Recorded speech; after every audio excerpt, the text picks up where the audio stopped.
We have heard in our gospel readings about Jesus calling forth the apostles, for calling forth all these men. He simply said, come and follow me. They dropped their nets. They left their father.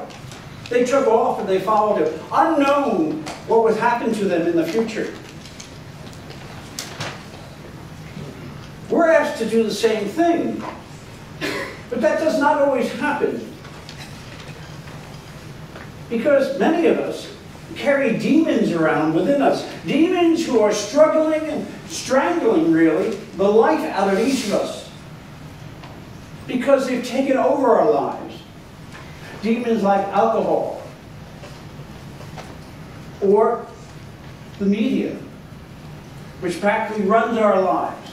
Tells us what to buy. Tells us what to do. And gives no room for us to really think of what we should do. But there are demons present all over, pulling us apart. And many of us sit back and let that happen. And yet there are others who are trying to find an answer.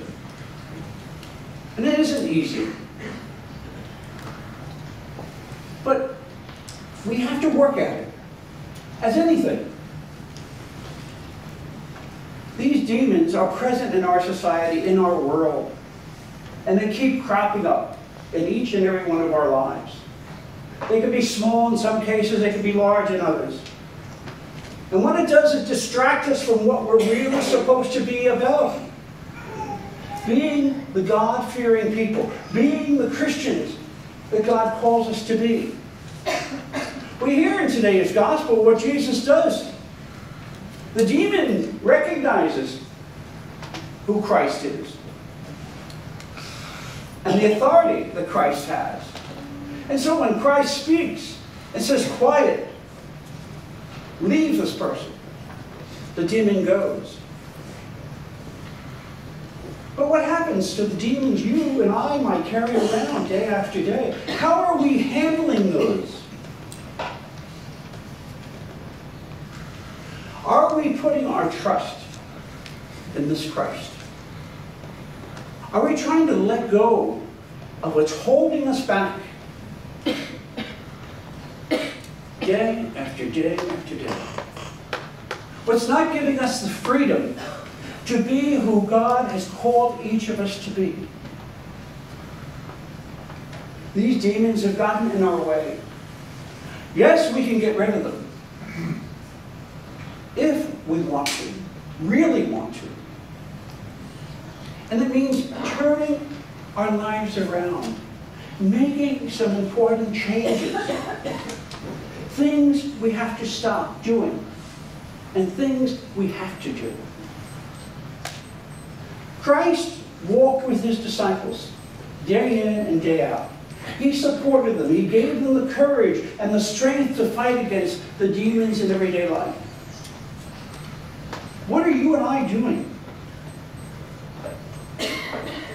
What are we doing? Are we calling upon Christ? Are we opening our hearts? Are we letting this Christ come into us to heal us? To rid us of all these demons? And so that our hearts and our lives can be filled with the Spirit of Christ. We live in a world, my brothers and sisters, that sometimes it seems like it's haywire. Things are going wrong all over the place. But that's because of all the demons that are present. But you and I are called to change that. Pope Francis tells us that constantly. That God has mercy on every one of us, no matter what our sins, no matter what our background may be. I read an article last Sunday in the New York Times about many people who are going through annulments or who have been divorced, and how they've been rejected by many people in the church, including bishops and priests. That's not what we're called to do. someone going through a divorce or trying to get annulment, we should be there to welcome them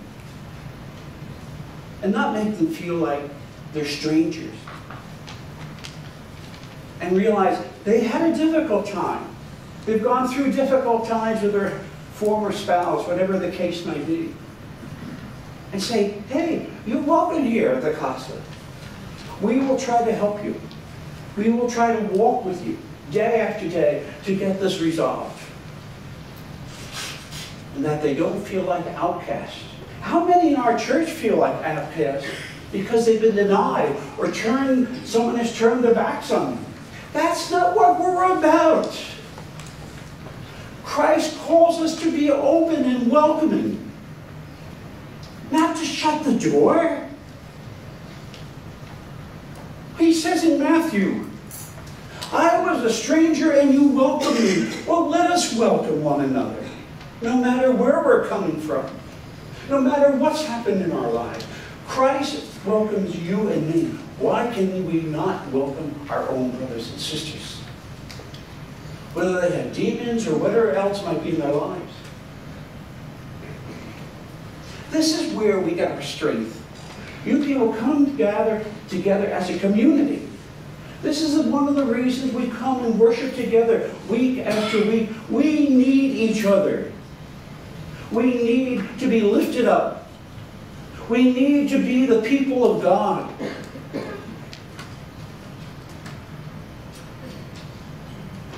Our lives are not always easy. None of us can say we've had an easy time. We've had our crosses. We've had so many things happen in our life. But we're here, all of us, to give each other support, to help each other along this journey of life. We're here to build bridges of friendship so that Christ can cross over.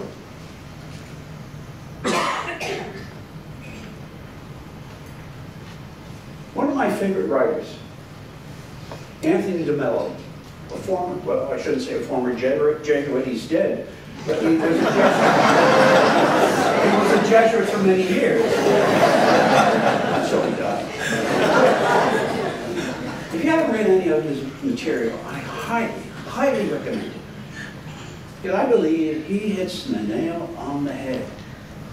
And here's a little quote I found. A person was asked why he worshiped God through dance.